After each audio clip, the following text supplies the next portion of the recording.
Hi guys, ఈరోజు vegetable pulao and kurma ఎలా చేయాలో చూద్దాం. కావాల్సినవి టమాటాలు, బంగాళదుంపలు, పచ్చిమిర్చి, కరివేపాకు, కొత్తిమీర, ఆనియన్స్. కొన్ని బంగాళదుంపల్ని ఉడకబెట్టుకుందాం వేడి నీళ్ళు చేసుకొని. కొంచెం సాల్ట్ అలా తగిలిచ్చామంటే పడుండి. ఓకే, సరిపడేంత నీళ్ళు పోసుకొని దాన్ని మెత్తగా అయ్యే వరకు అలాగా మూత పెట్టేసుకొని ఉంచుతాం. ఇప్పుడు మన దగ్గర ఉన్న కూరగాయలన్నిటినీ ఇలా ఫాస్ట్గా కాదండి, చిన్నగా కట్ చేయండి.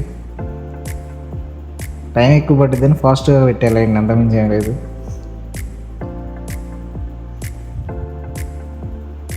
అలా అన్నీ చిన్న చిన్నవిగా కట్ చేసి పెట్టుకొని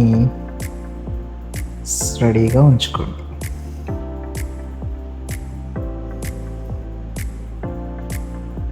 అయిపోయిన తర్వాత ఒక కళాయి తీసుకొని నూనె యాడ్ చేసుకొని, నూనె లైట్గా హీట్ అయిన తర్వాత తాలింపులు ఏవైతే ఉంటాయో అవన్నీ దాంట్లో పడేసి గట్టిగా కలపండి. బ్రౌన్ కలర్ వచ్చేదాకా ఫ్రై చేసేసుకోండి. కుర్మాకు కావాల్సినవి అన్నీ యాడ్ చేసుకొని దాన్ని అలా తిప్పుకుంటూ ఉండి ఉల్లిపాయలు వేసుకోండి. అది అయిపోయిన తర్వాత టమాటాలు కూడా యాడ్ చేయండి. అవి అన్నీ మెత్తగా మగ్గే వరకు తిప్పుతూ ఉండండి. అలా దగ్గర పడిన తర్వాత అల్లం వెల్లుల్లి పేస్ట్ వేసేసుకొని అది కూడా ఒక 5 నిమిషాలు అలా కలుపుకుంటూ ఉండి, అయిపోయిన తర్వాత తగినంత పసుపు, తగినంత ఉప్పు, తగినంత కారం అన్నీ వేసి ఇంకొక 5 నిమిషాలు అలా ఉడకబెట్టేసుకొని, మనం ఆల్రెడీ ఉడకబెట్టుకున్న బంగాళదుంపలు ఉన్నాయి చూసారా, దాన్ని రెడీ చేసుకోండి. ఈలోపు ఇవే అలా వేసేసుకొని లైట్గా తిప్పుతూ ఉండండి కలిసే వరకు. చూడటానికి చాలా బాగుందండి, తినటానికి ఎలా ఉన్నాయి అయిపోయిన తర్వాత చూద్దాం. మనం టీ కప్తో పోస్తున్నారని వెరైటీ అనుకోవాలండి, 2 టీ కప్పులు పోయాలంటారు కదా, అందుకని టీ కప్పులతో పోసామాట. ఓకే, అలానే ఏం కాదు, సరిపోయినంత వాటర్ పోసేసుకొని ఒక్క 5 నిమిషాలు లైట్ ఫ్లేమ్ మీద మనం కుక్ చేసామంటే ఇలా డెలీషియస్గా ఉండే కుర్మా రెడీ అయిపోయినట్లే. దాన్ని పెట్టేసుకొని ఆఫ్ చేసి పక్కన పెట్టేసి, ఇప్పుడు పలావ్ కావాల్సినవి ఇక్కడ కనబడేవన్నీ తీసుకోండి. ఒకటి చెప్పాల్సిన పని లేదనుకుంటా. అది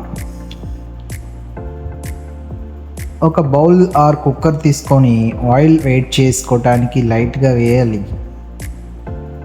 ఆ తర్వాత ఆ పలావ్కి సంబంధించి అన్నీ వేసి పడేయండి. మీకు కావాలనుకుంటే లేవకలేదు వేసుకుంటే బాగుంటుందిలేండి, పలావ్ అని పేరు పెట్టాం కాబట్టి. ఆల్ వెజిటేబుల్స్ మీకు ఇంకేమైనా కావాలనుకుంటే అవి కూడా యాడ్ చేసేసుకోండి, నో ప్రాబ్లం. ఫుల్ వెజిటేబుల్ కాబట్టి విరిపోద్ది. అది మొత్తం లైట్గా కుక్ అయిన తర్వాత వాటర్ యాడ్ చేసేసుకుందాం. వాటర్ని కొంచెంసేపు మరిగిన తర్వాత మనం పేస్ట్ చేసుకున్న కొత్తిమీరని మొత్తం యాడ్ చేసేసుకొని కొంచెంసేపు ఉడికించుకున్న తర్వాత తగినంత ఉప్పు వేసేసుకొని మనం నానబెట్టుకున్న రైస్ను కూడా దవిడి యాడ్ ఇచ్చాడు దాంట్లో.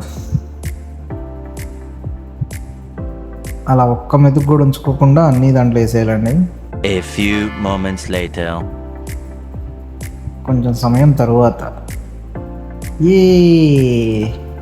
మన వెజిటేబుల్ కొత్తిమీర పలావ్ రెడీ అయిపోయింది అని అనుకుంటున్నారా? కాలా ఇంకా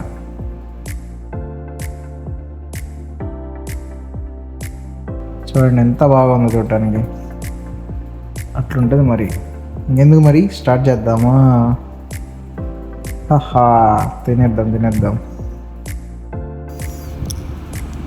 చూడండి గాయస్, వేడివేడిగా పలావ్ రెడీ అయిపోయింది, మన ప్లేట్లోకి కూడా వచ్చేసింది.